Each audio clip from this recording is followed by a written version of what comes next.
Robert Buelteman, who is a photographer based here in the Bay Area. He has had plenty of solo exhibitions in the United States, Canada, and Europe, and a number of articles have been published in many different places, presumably in all continents. He has had residencies at several venues, including Stanford, Santa Fe Institute, the Gerasi Art Program, and his art can be found in many collections worldwide. So now I will mute myself, remove my video. How's my screen? Okay? Yeah, looks good to me. Terrific. Yes. Okay. I'm disappearing. Thank you. Thank you. And thank you, Sashiko. That was a wonderful presentation. I want to thank you all for being here this evening. My name's Robert Buelteman, and I make photographs. It's taken me a lifetime to make photographs like myself. I think of myself as a big picture artist. My photographs don't reflect the day-to-day ebb and flow of social, political, or cultural change. Those human issues are embedded in a timeline of evolution, progress, and our search for fulfillment.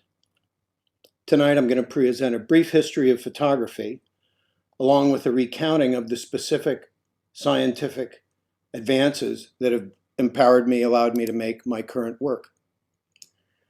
In my big picture perspective, our Earth is unique as far as we know. It's the only place, as Bill Bryson wrote in A Short History of Nearly Everything, this, quote, inconspicuous outpost of the Milky Way, end quote, that sustains life as we know it. And even that sustenance can be a difficult proposition at times, such as the ones we're living in. As Bill McKibben recently observed, there is now more plastic in our oceans than there is fish. Bryson continues, quote, from the bottom of the deepest ocean trench to the top of the highest mountain, the zone that covers nearly the whole of known life and all of human history is something just over a dozen miles. Not much when set against the roominess of the cosmos at large. Our biosphere, this 12-mile zone, this Mother Earth, is the focus of my work, and its sustainability the reason for its being. For over 40 years now, the photographic images I've made represent a reaching out and an effort to weave our meager human existence into something much larger and more substantial than ourselves, and by doing so, to give meaning to a life otherwise devoid of it. Over the last 30 years, there's been a lot of talk about saving the planet, myself included. And much as I feel empathy for the suggestion of nobility here, I can tell you the planet will be just fine without us. The question is whether its flower, humanity, you and me, will learn to live with nature instead of against it. It's a simple question, the answer to which should do more than merely guide our actions. An excellent resource on the persistence of the natural world can be found in the best-selling book by Alan Weisman, World Without Us. This photograph shows 3 generations of one family in Australia cowering in the face of wildfire. I'm not saying I have no empathy or concern about our contemporary human drama, because I'm a member of the team. I'm a human being. I do have those concerns. Our desire for equality, for fairness, and our desire to embrace and nurture life in all its forms. Suffering is a concern for me, but that is not the call to which I've responded in my life. As a friend of mine recently observed, the alleviation of suffering is not the field I am plowing. It is in the veneration of nature that I hear the call most clearly to my responsibilities as an artist. Pardon me. In my work towards the preservation of the biosphere, I've found great solace in working with organizations towards the protection of land from development here in Northern California over the last 35 years. During that time, my photographs, specifically my landscape photographs, have played a small role in the raising of over $350 million and the preservation permanently of over 130,000 acres of land. But my art, my self-expression, that plays a different role. This particular image is camera, lens, and computer free, titled Avena Fatua, rendering the wild oats that arrived with Europeans in the 1800s and now cover our golden California hills. I love the laser series. It presents art and science projects. Sometimes these domains are presented in conflict with one another, but I believe this is a false dichotomy, art or science. I saw that most clearly during my 3 years as artist in residence at the Santa Fe Institute in New Mexico. Both domains contain work produced by human creative skill and imagination, which, of course, is the very definition of the word art. Perhaps this is an easy perspective for a photographic artist like myself, as no other artistic medium owes more to science than photography. Between the announcement of its invention in 1839 and the present digital moment, the photograph has been a great many things. For myself, what began as an inquiry has become a lifetime. Let's take a look at a quick history, do a whirlwind tour here, the history of photography. This is the oldest lens that's ever been found, from 750 before Christian era. And it's a ground piece of quartz crystal from the Neo-Assyrian culture. 1,000 years later, we developed reading stones, which were flat-sided spherical lenses for reading, either of poured glass or of hardened crystal, organic crystal. A few years later, in 1290 of the Christian era, we developed a way to keep those lenses in front of our eyes so that we can see more clearly.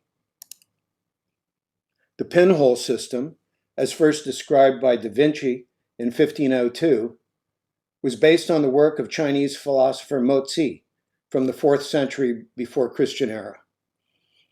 He had determined that light travels in straight lines.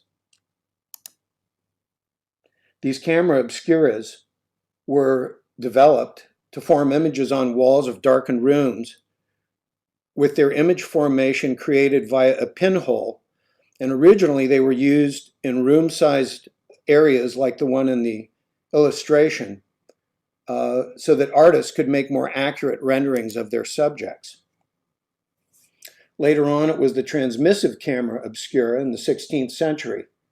The brightness and clarity of these devices improved substantially by the insertion of optical devices, starting with telescope lenses. Later in the 17th century, camera obscuras entered frequent use by artists as they became cheaper and, more importantly, portable. Leading us to this masterwork, believe it or not, the view from the window at Le Gras. This was the first photograph ever made with a camera and a lens. Le Gras was the inventor of the internal combustion engine, Joseph Niepce. And he took an asphalt compound known as Judea bitumen, which has a peculiar quality in that the longer it's exposed to sunlight, the harder it becomes, thus allowing him to fix an image, but very slowly. There is great debate about whether or not this image was made in 8 hours or over several days. This is the original first photograph ever made with camera and lens. This is the rendering that is most popularly seen for the obvious reason that you can see something. So this is a retouched rendering of that image. And you can see here sunlight here, and sunlight here. So it was obviously done over either an entire day or several days. So I'm going to go back to the original. So there you have the original Judea bitumen on pewter, and here the contemporary rendering of it. But the game changed when it was English gentleman Henry Fox Talbot who created his photogenic drawings during his self-described brilliant summer of 1835. These would later become known as photograms, a cameraless photographic image made by placing objects on light-sensitive media and then exposing it to light, just as my newer images are. As you can see here, it's a negative image. The sunlight hitting the silver salts, causing them to darken, the subject occluding that sunlight, resulting in a negative image. By coating ordinary paper with silver salts, Talbot created the progenitor of the traditional wet photographic process in which a negative on the left is created, then contacted and exposed to a second light-sensitive paper, creating a positive image. Talbot later referred to his technique as the pencil of nature. In his 1839 book, Some Accounts of the Art of Photogenic Drawing.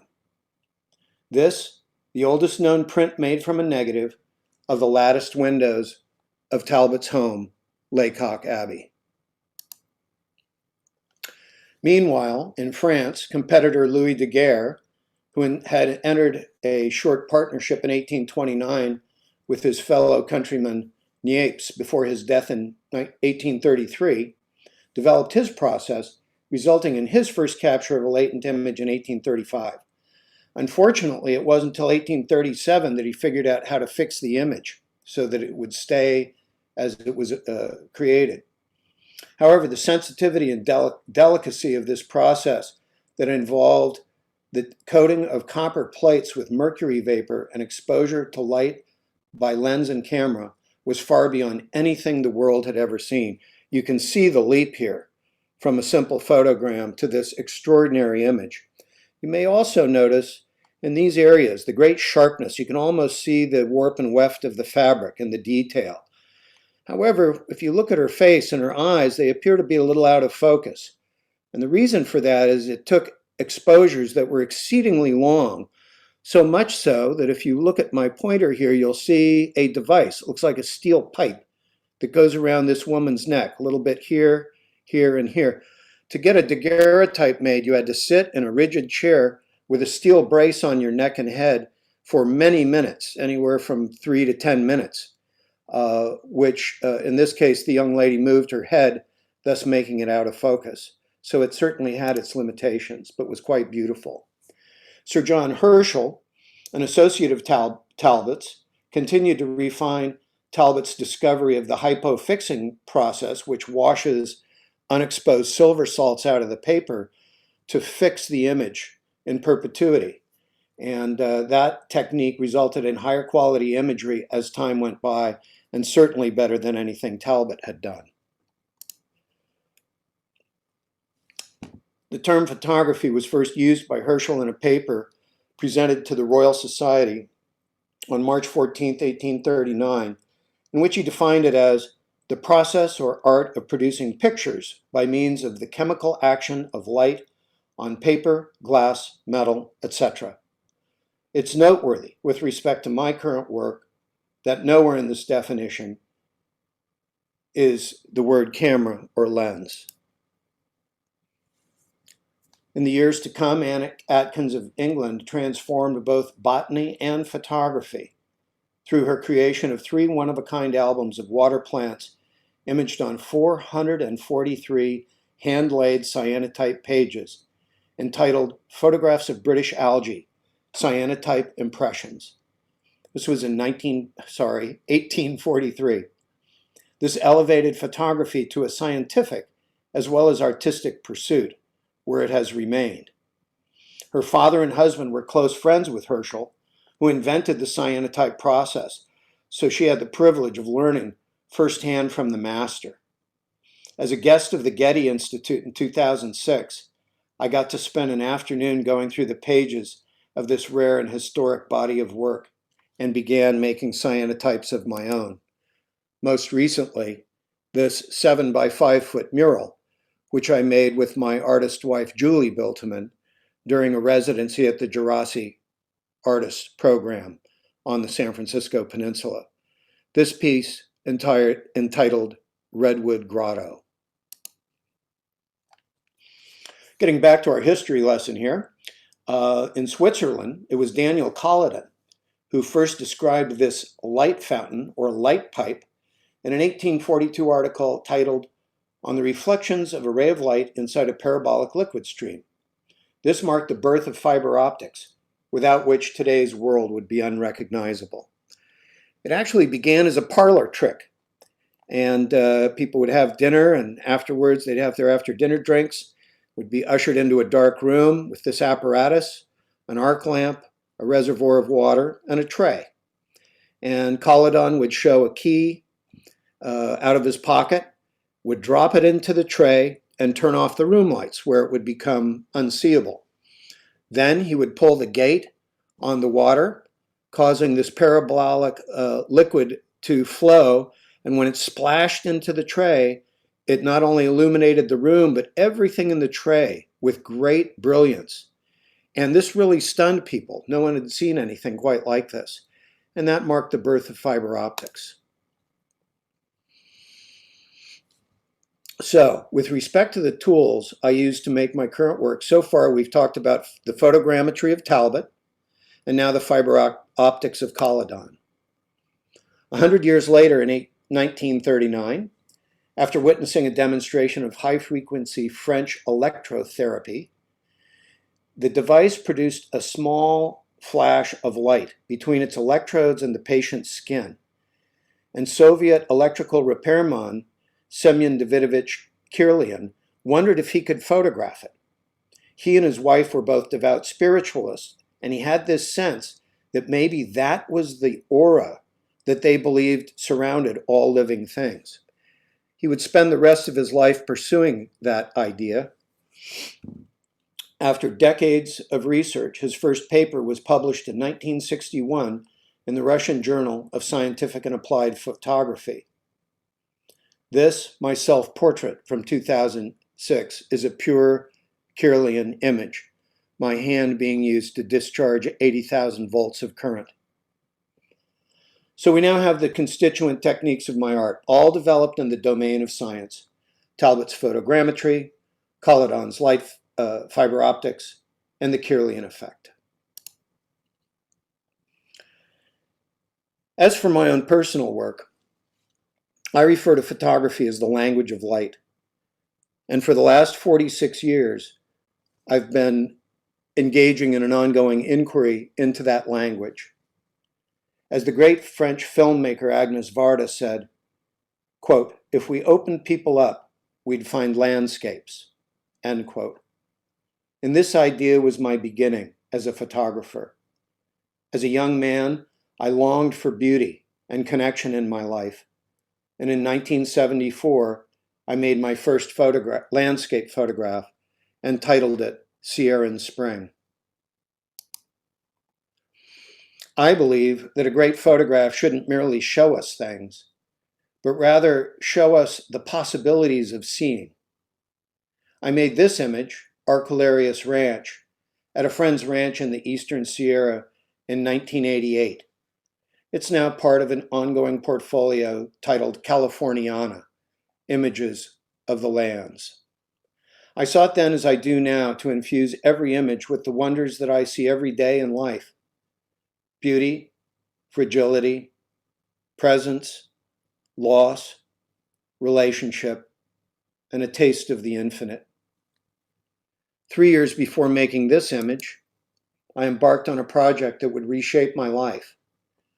I secured a permit and a set of keys to become the first artist ever to be granted access to the California State Fish and Game Refuge that surrounds the Crystal Springs reservoirs on the San Francisco Peninsula, which was the original source of San Francisco's drinking water in the 19th century. This image, Crystal Fen, continues to be a particular source of joy for me.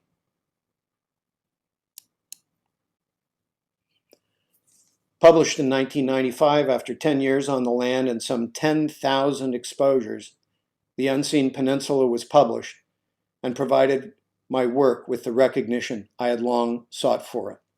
It was a joy. My reach beyond traditional photography started in 1993 with this image. In a friend's home, that used to be a railway station in Half Moon Bay. She was a painter, and I was drawn to the overpaint on the walls of her studio. I set up my view camera, turned off the lights, and opened the shutter. I then carefully hand-applied light to the areas I sought to expose to the film using a high-output fiber optic cable. This began my journey into non-traditional photography. This particular piece was exhibited for the first and only time 25 years later in Santa Fe, and I called it First Light. A year later, in 1996, I was given a residency at the Gerasi Resident Artist Program in Woodside, California, in the wake of the unexpected passing of my mother as well as my wife's mother. As young parents, we were devastated, and my 18-day residence at the ranch began a wonderful process of healing. Casting aside the visible light film I had used up to that time, I turned to a film that is blind to visible light, but highly sensitive to infrared wavelengths of heat, as I strove to look beyond the veil of human sight. When I looked at the body of work I had made, when I got back to my studio, it appeared to me as a finished book, not needing much editing to hold its integrity. This image, Gerasi Day's End.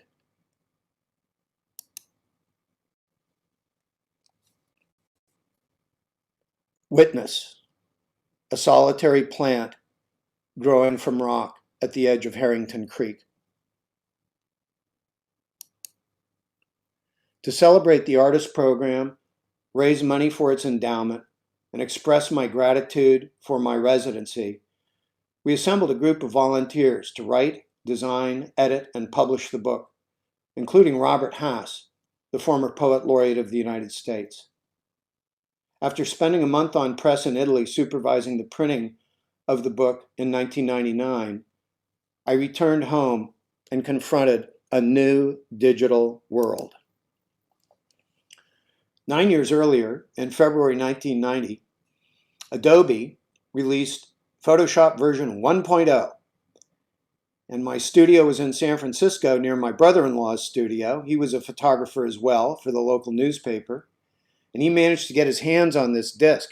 He called me and said, "You've got to see this." So I ran over there, and to my utter astonishment, we were all around the old Macintosh watching him adjust the contrast, brightness, and cropping of a black and white photograph. Issues that I had labored with film and processing over many years in my effort to master the medium. Right then and there, I decided I would continue working in the analog world, as I had no desire to spend more time in front of a computer. On my return from Italy in March of 1999, I felt the need to explore beyond the traditional photographic approaches I had used to that point in my life to see if it might advance my self-expression.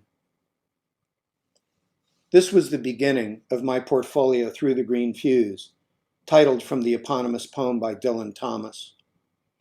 In contrast to photographers who had turned to digital technology for new tools, I turned back to simplicity, mindful craftsmanship, and the direct exposure of photographic media to pursue a new vision.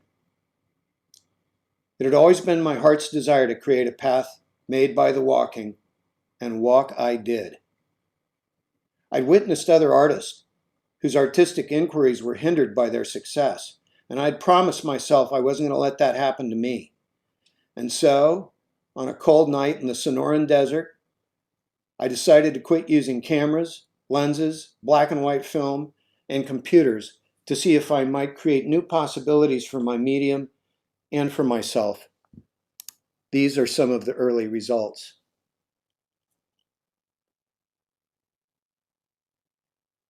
Not knowing what to call these, I decided to use their Latin botanical names. This one, Alstroemeria, from 1999. The experience of making these images is as different from traditional photography as anything you might imagine. The best analogy after 20 years of talking about this work, still comes from the domain of music. Black and white landscape work is to classical music what this work is to improvisational jazz. Where traditional black and white photography has 16 highly defined and measured variables to manage, this technique has over 50, most of which are not measurable, including such things as the relative humidity in the darkroom at the moment of exposure, as well as the elevation of the studio in which I'm working. Here at the Pacific Ocean, I get a certain effect from my Kirlian effect. At my studio in Santa Fe at 7,800 feet above sea level, the effect is easily 20 or 30 times greater. With that many possibilities, this is a process that cannot be managed, creating imagery that cannot be duplicated as the process consumes the subject, rendering it impossible to go back for a second try. This piece, titled Lilium, is a stargazer lily, which one reviewer wrote that it looked like an image from the Hubble telescope. Cortaderia celoana, better known around here as pampas grass. Of course, I know you're wondering, how are these images made? That's an understandable curiosity, but it is not a question, even when accurately answered, that will provide any deeper access to the spirit of the work. If sculptors talked about their mallets and chisels the way we photographers talk about our cameras and lenses, their art form might have been relegated to the outhouse of the fine art community the way photography has been. So let's just look at a few of these images to see what they have to offer. This, Cyclamen persicum. When I say no computers, I mean no manipulation. These are straight scans of straight pieces of film that are unmanipulated in Photoshop.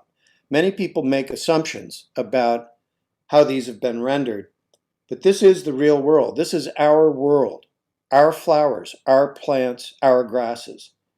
It's my intention to celebrate them.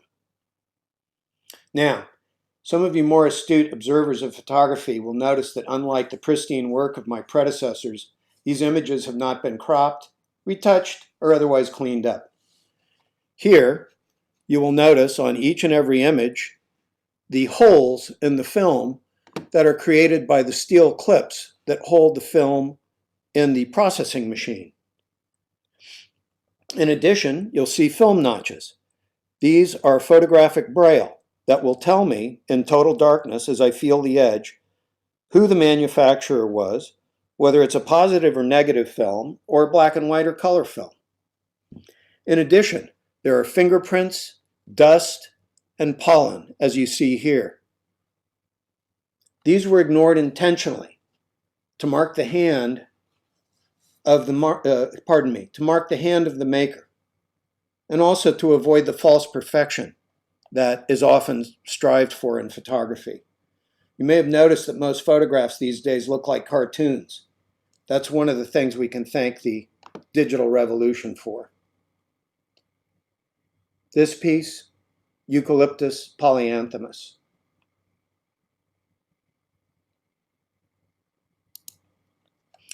The Santa Barbara Museum of Art acquired Through the Green Fuse in 2004 and exhibited the work a year later. As a result of the growing success of the work, I was invited to be the artist in residence at the world-renowned science think tank, the Santa Fe Institute, in 2003. This began the most productive 3-year period of my life. Golden columbine, the state flower of Colorado, and fallen maple leaves. I drove for a week to get to Santa Fe to work in the fall with the beautiful fall colors. Woke up one day, the first day I was there, and went outside to discover an ice storm had stripped every single living leaf from every single plant in the entire plateau. My shock was substantial. And so I collected these fallen maple leaves from the pavement and collected them and decided I would image them. So let's talk about how these images are made. We're used to gathering, part of what makes it hard to understand how they're made is we're very deeply embedded in how we think about photography, which is we look at something. Our eyes are collecting reflected light off that subject. And so we take our camera, which uses a lens to focus that reflected light onto a substitute for our eye, whether it's digital or analog.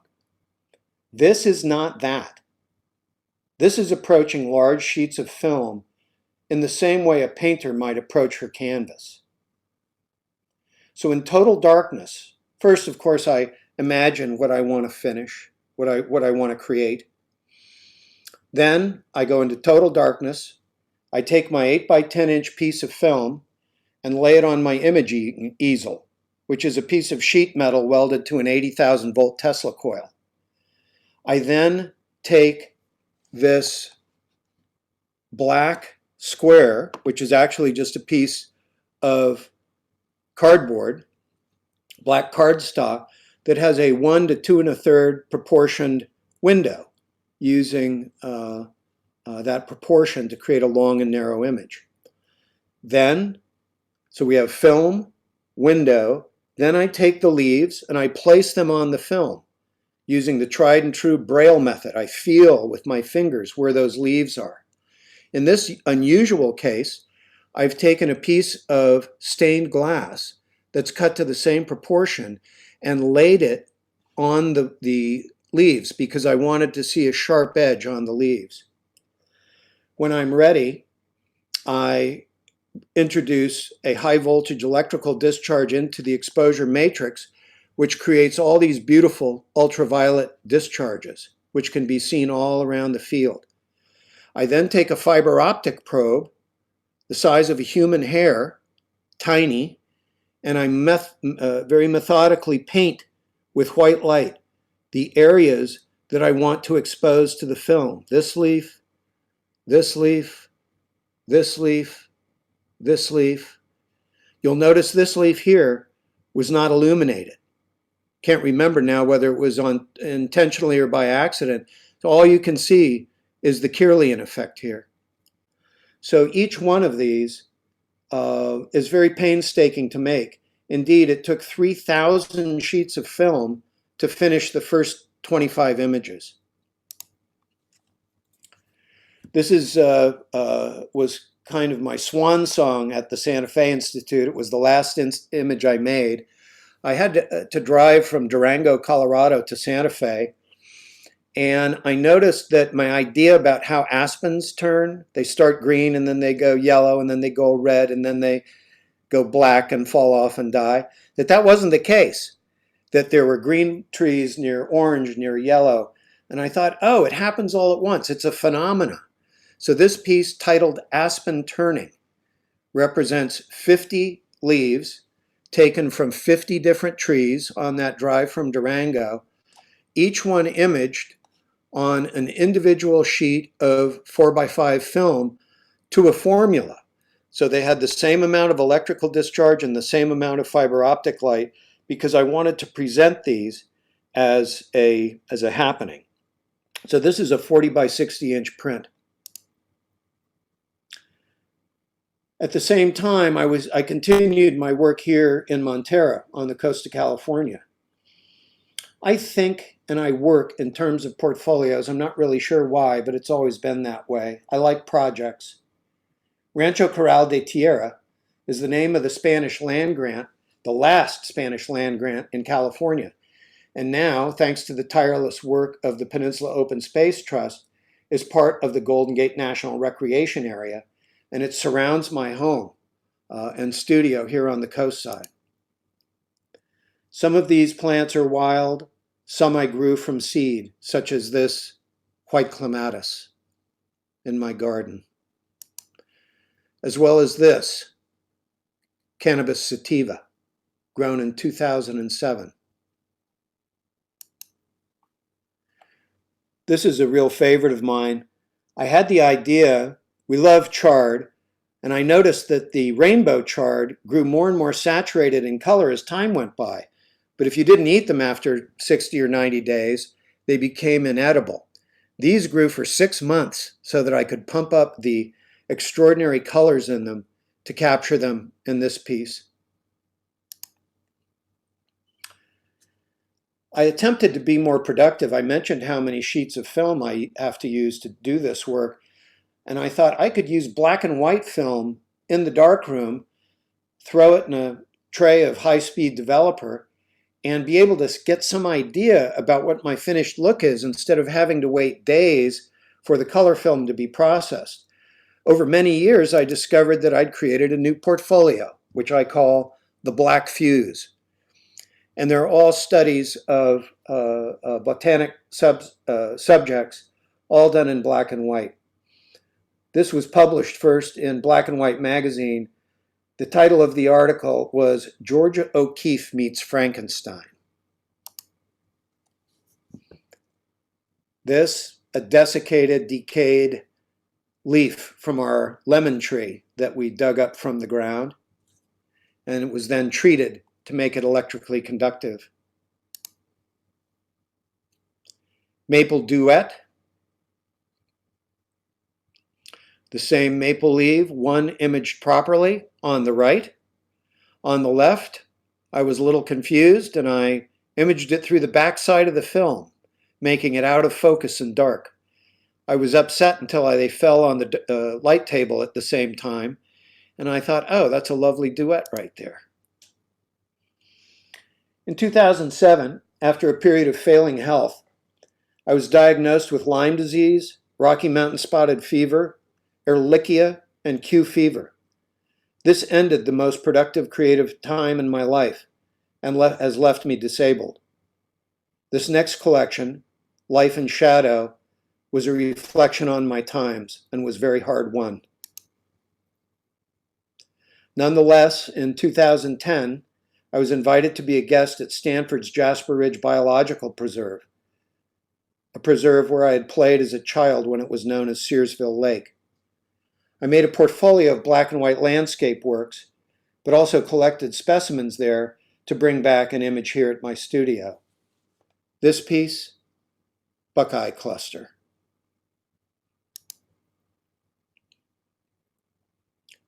Field mustard from Napa Valley.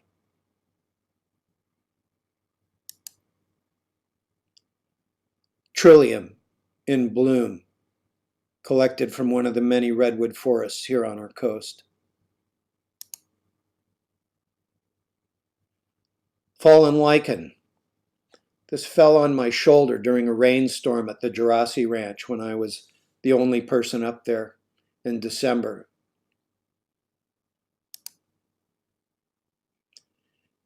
And maidenhair fern. This was collected from Jasper Ridge. I'm often asked if I invented this technique, and the truth is I did not. I am, as far as I know, the only person working this way, and the film required for this particular process hasn't been manufactured since 2008. But with that in mind, I'm reminded of the great Coco Chanel, who said that only those with no memory insist on their own originality. So thank you very much for being with us this evening. I hope you enjoyed the work. Great. Thank you very much, Robert. And thank you for so many trivia about the history of photography. Thank you very much. Robert, I have a question from my wife who is on another Zoom, so she cannot ask personally. She wanted to know, I mean, she has seen your books and she was saying, why only United States? So the question is, if you could go somewhere else, is there landscapes that tease your imagination? Absolutely, there are. But my work is more about my relationship with the land. 10 years on the Crystal Springs watershed, a lifetime here on the peninsula, uh, 40 years of trips to the Sierras. And I like to think that part of the potency of my work is a function of my familiarity and a deep relationship with the place. Not just going there and saying, oh, that's interesting, but knowing that place in winter and summer and fall.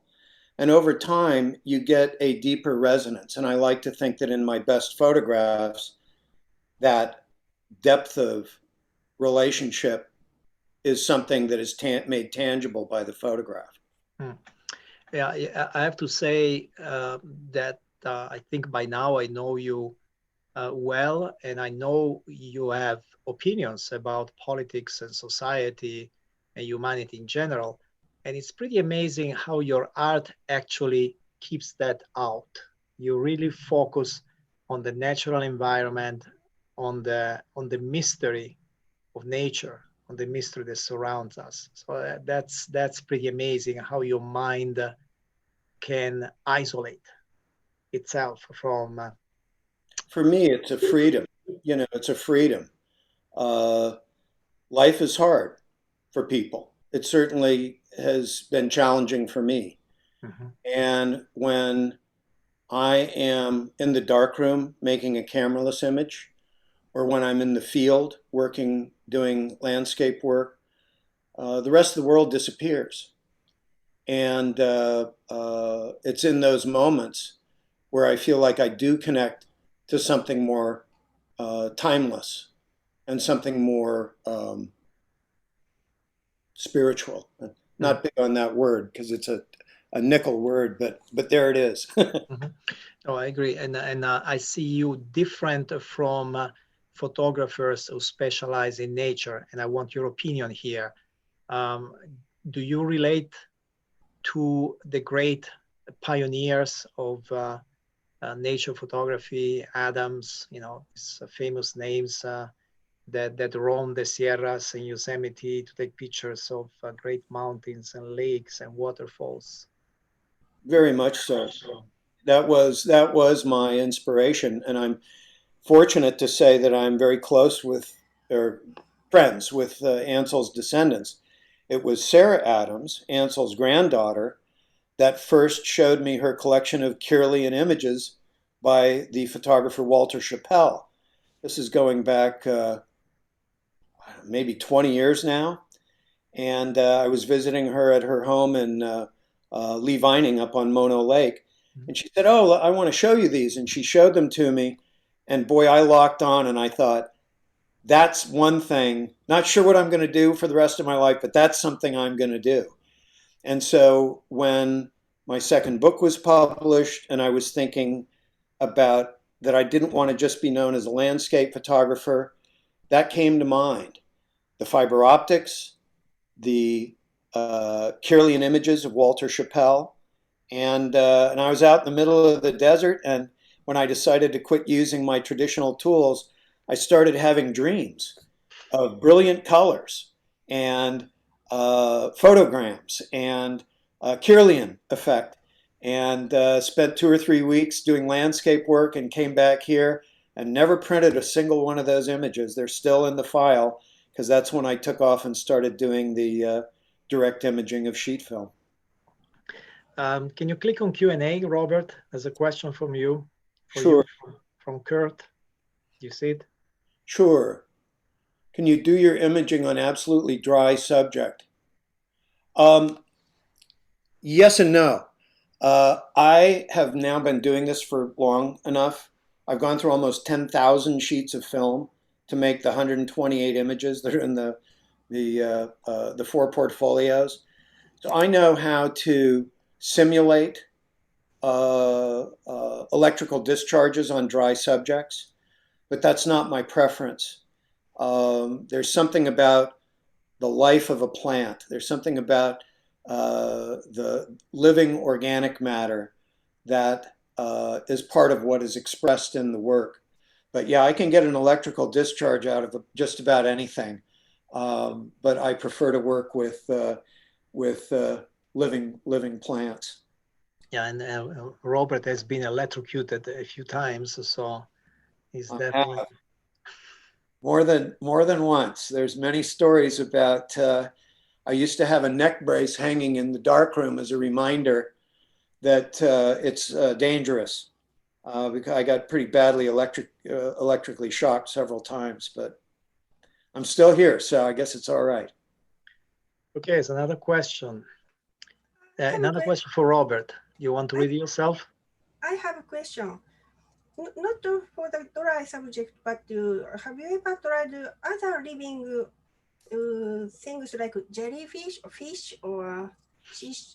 Yes. I have, yes. And it's interesting to me because I'm an artist first and a amateur scientist. I always thought it would be great to image kelp, the kelp that washes up quarter mile from where I live. And to my utter astonishment, it's not electrically conductive. And I always thought that it would, with the salt water, that it would be very electrically conductive, but it isn't. So all of my efforts at sea life and sea plants have been failures. Or not failures. I learned a lot along the way, but I've never published any of them because they didn't quite measure up. Because I thought your technique will be very suitable for other animal, and I think because transparency and complex organization is we can find in such body. Well, I think it would probably work really well with jellyfish, for instance, because they're 98% water. But I have not worked on jellyfish. I've worked on regular fish and on seaweed, and they didn't quite make the cut.